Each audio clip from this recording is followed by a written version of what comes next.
Hi everyone! Magandang umaga, tanghali, hapon at gabi sa inyong lahat. Ako si Lerma Novales Sarmiento, ang writer at author ng aklat na to na pinamagatang Life in Three Parts.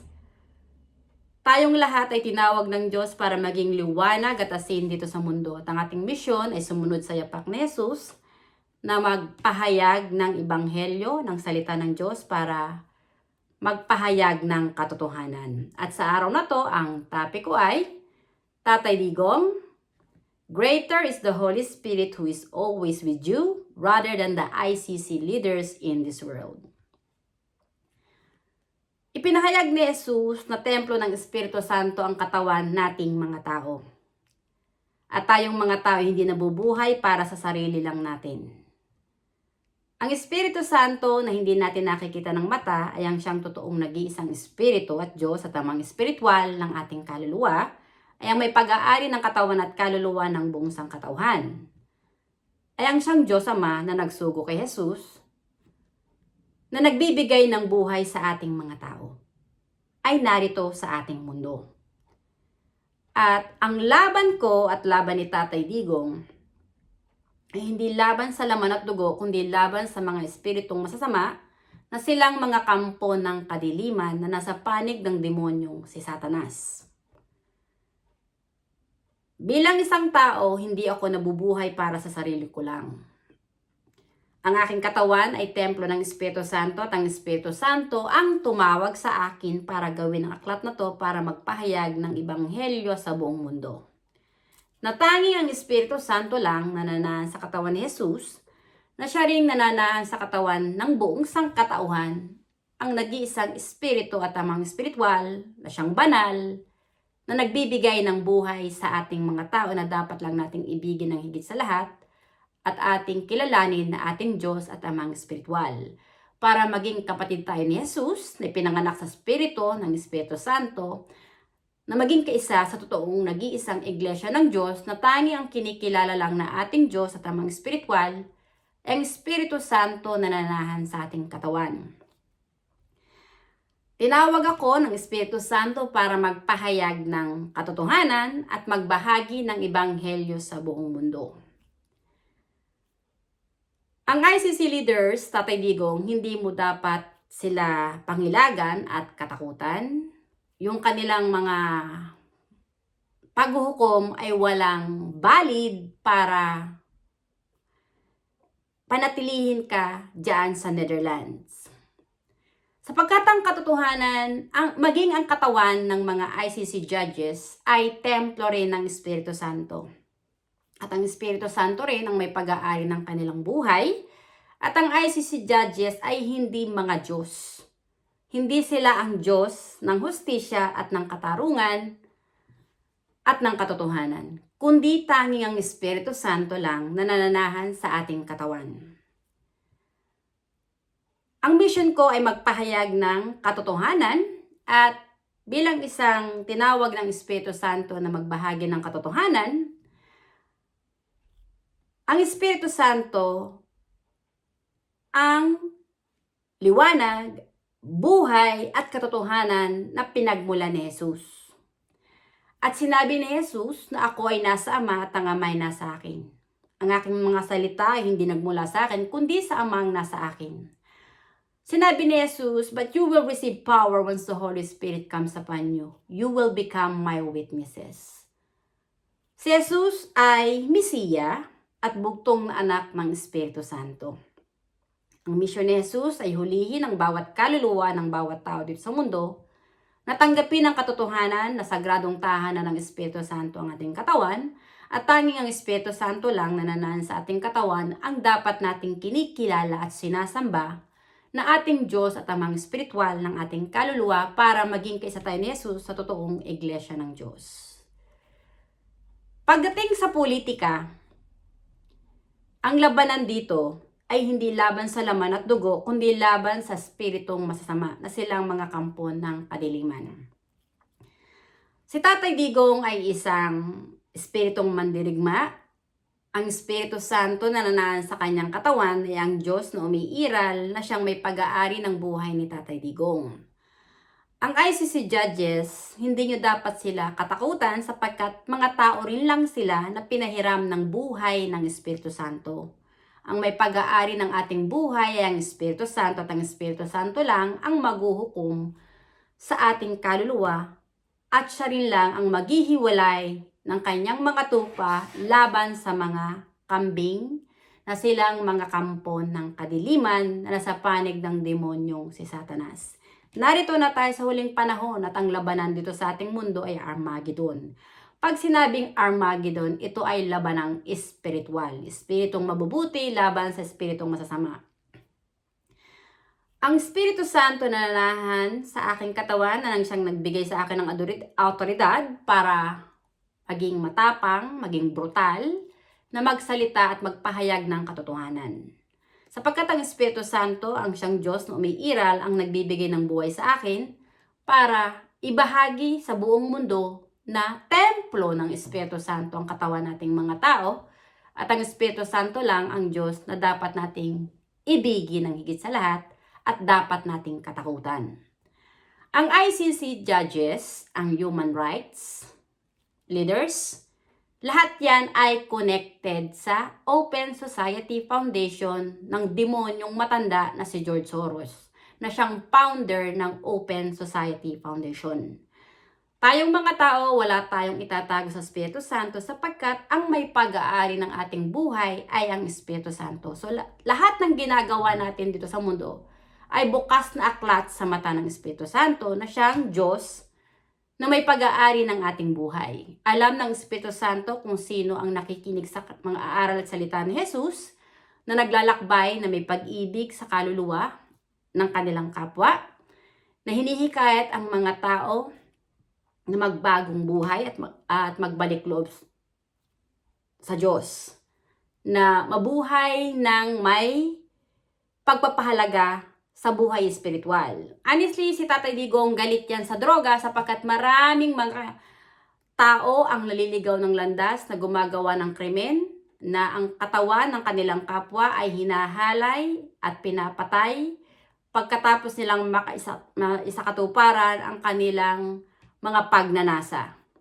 Maraming mga tao nung si Tatay Digong ang presidente, ang mga adik ang nagbalik loob sa Diyos na tumalikod sa paggawa ng masama at ang kanilang kaluluwa ay nagbalik sa liwanag. Pero nung itong si Bongbong Marcos na muli ang naging pangulo sa ating bansa, ang ating bansa ay namuhay na naman sa kadiliman dahil ang mga adik ay naglipanan na naman. At yung mga bulaang propeta ay mas pumapanig sa demonyong si Bongbong Marcos na Judas at traidor. Pero hindi nalalaman ng mga kupal na to, itong mga leaders ng Roman Catholic na galit kay Tatay Digong, yang sina Juan Ponce Enrile, senatore, hindi nila naunawaan na maging ang kanilang buhay ay pag-aari rin ng Espiritu Santo. Darating ang araw, lahat tayo ay lilisan dito sa mundo at ang ating kaluluwa ay ang siyang huhukuman ng Diyos base sa ating mga gawa at pananampalataya. At kung dito sa lupa, hindi tayo naglakbay sa Espiritu at katotohanan na may pagpahalaga sa ating buhay espiritual, maging sa buhay espiritual ng ating kapwa, na hinikayat na ang tao ay mabuhay na may pagpapahalaga sa ating buhay espiritual, ang mga tao na namuhay sa kadiliman, na sumasamba sa mga ribolto, santo-santo at Diyos-Diyosa na dinala ng mga Espanyol, ay nasa panig ng demonyong si Satanas. At ang mga pari na iniidolo ang kanilang sarili na mga amang espiritual dito sa mundo, ay mga kampo ng kadiliman, ay mga antikristo na nagmamataas at nagmamayabang sa Espiritu Santo. Narito na tayo sa huling panahon. Ang Espiritu Santo ng hindi natin nakikita ng mata ay ang siyang Diyos na may iral, ay ang may pag-aari ng buhay ng buong sangkatauhan. Si Tatay Digong ay isang espiritong mandirigma na pilit mang ibinababa ng mga pare na silang nasagasaan ni Tatay Digong sa pagkasabi niya ng katotohanan na tanga at walang common sense ang Diyos ng mga pare. Honestly, ang mga pare ay mga tanga at walang common sense na hindi nila nauunawaan na maging ang kanilang katawan ay templo ng Espiritu Santo at ang Espiritu Santo ang may pag-aari ng kanilang katawan at kaluluwa. At ang Papa ng Romano Katoliko na kanilang iniidolo na kanilang Holy Father ay hindi nakahihigit sa Espiritu Santo. Maraming mga pare ang nangahas mangaral ng salita ng Diyos na hindi naman nila tinanggap ang Espiritu Santo kay Jesus. Sila ang mga bulaang propeta na mga nagsuot ng puti na sinasabi ni Jesus na dapat niyong iwasan sapagkat sila ay mga kampo ng kadiliman na nagsuot lang ng puti pero ang puso nila ay sa halimaw sapagkat hihikayatin kayo ng mga pari na sumamba sa mga rebulto santo-santuan at Diyos-Diyosan at lumayo ang puso nyo sa Espiritu Santo na siyang nananahan sa inyong katawan, sa ating katawan, na huwag sambay ng Espiritu Santo sa ating puso, isipan at katawan na siyang ating amang espiritual ng ating kaluluwa. Ang mga pari ay mga bulaang propeta, mga antikristo, na nasa panig ng demonyo sa Satanas. Ang laban ko at laban ni Tatay Digong ay laban sa mga kampo ng kadiliman. Sa mga bulaang propeta na ito, na sila ang mga sugo ng demonyong si Satanas. Dito sa mundo, hindi ko kinakatakutan ng kamatayan dahil maging si Jesus man, ay naglakbay din lang ng pansamantala dito sa mundo. At sinabi ni Jesus, na ang aking kaharian ay wala dito sa lupa, kundi nasa langit. Ako, alam ko na kapag umalis na ang Espiritu ng Espiritu Santo sa aking katawan, kasama ang kaluluwa, ang aking kaluluwa ay babalik lang sa kaharian ng Diyos Ama, kung saan ito nagmula. Kung saan naroroon si Jesus, sapagkat si Jesus at ang Espiritu Santo ay parating magkasama. Ako at ang Espiritu Santo ay parating magkasama. Sinabi ni Jesus na ako ay nasa Ama at ang Ama ay nasa akin. Ang Espiritu Santo ay nananahan sa aking katawan ay ang amang espiritual na nagsugo kay Jesus ay ang may pag-aari ng aking buhay. At hindi ang mga pare, hindi ang Papa ng Romano Katoliko na silang mga impostor, mga bulaang propeta na nangahas mangaral ng salita ng Diyos na hindi naman nila tinatanggap ang katotohanan kay Jesus na ang Espiritu Santo ay ang Diyos na makapangyarihan na may pag-aari ng kanilang buhay. Ang mga pare ay mga bulaang propeta at kampo ng kadiliman. Hindi ko sila kinikilala na amang espiritual ng aking kaluluwa sapagkat ang Espiritu Santo na nasa aking katawan ay ang totoong nag-iisang amang espiritual ng aking kaluluwa na siyang gumigising sa akin sa araw-araw, na parati kong kasama. Kung nasaan ako, naroon din ang Espiritu Santo. Sapagkat siya ang gumigising sa akin, na nagbibigay ng buhay sa akin. Kaya hindi ako natatakot mamatay at lumisan dito sa mundo, dahil ako ay traveler lang dito sa mundo. Na binigyan lang ng pansamantalang ng buhay ng Espiritu Santo para manatili dito sa mundo. Ang aking kaluluwa ay anak ng Espiritu Santo. Hindi iyon anak ng mga pare at ng Papa ng Romano Katoliko na silang mga bulaang propeta at kampo ng kadiliman na nagmamataas at nagmamayabang sa Espiritu Santo. Tatay Digong, huwag kang mag-alala. Pilit ka mang ibaba ng mga demonyo na nagmamataas at nagmamayabang sa Espiritu Santo. Itataas ka ng Espiritu Santo at palalayahin ka. At itong mga kumag na to, sina Bongbong Marcos, bilang na ang mga araw nila. Dudurugin at lulupigin sila ng Espiritu Santo. At tapos ang kanilang kataas at kayabangan. Sapagkat ang Espiritu Santo ang kataas-taasang Diyos ay ang may pag-aari ng buhay nating mga tao. Ay ang siyang naguhukom. Hindi ako ang nagsasalita, kundi naging tagapagsalita lang ako ng Espiritu Santo. Tatay Digong, wag mong katakutan ang mga ICC leaders na maghuhukom sa'yo. Dahil ang Espiritu Santo ay ang Diyos ng katarungan at justisya na may pag-aari ng iyong buhay ay mas makapangyarihan kaysa sa mga ICC judges na ipinagmamayabang ng demonyo at hudas sa traidor na si Bongbong Marcos.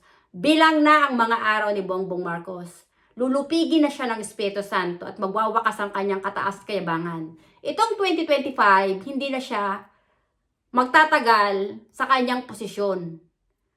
Mawawala si Bongbong Marcos sa kanyang pamumuno at muling ibabalik ang pangalang Maharlika sa ating bansa sapagkat yan ang totoong pangalan ng ating bansa na siyang lupang hinirang ng Espiritu Santo, na gusto mo ring ibalik, Tatay Digong, sa totoong kaanyuan nito, na maging maharlika ang ating bansa.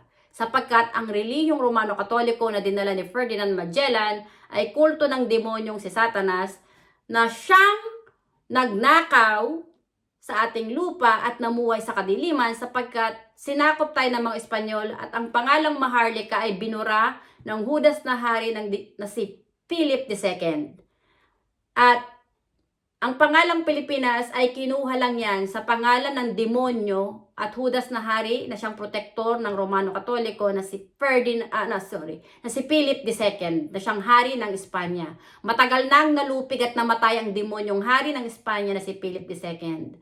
Ngayon ay panahon na para muling ipanganak ang pangalang Maharlika at makalaya ang ating bansa sa mga kampo ng kadiliman na nanakop sa ating bansa.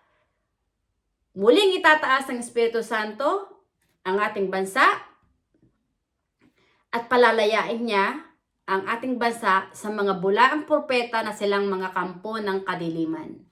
Malulupig ang relihiyong Romano-Katoliko na dinala ng mga Espanyol sa ating bansa at iyon na ang katapusan. Ang ating bansa ay muling ipapanganak ang pangalang Maharlika at siya ang magiging liwanag dito sa mundo, na siyang lupang hinirang ng banal na spirito, na siyang nag-iisang Diyos at amang spiritual na may pag-aari ng ating buhay. We are in the last days. And the Holy Spirit is indwelling with you, Tatay Digong, is the Almighty God, the Holy Father, who holds your life, is the God of justice, and God who will help you to set you free from the power of darkness of Satan. Soon you will come back home to our nation. Thank you for your listening. Until next time. Bye!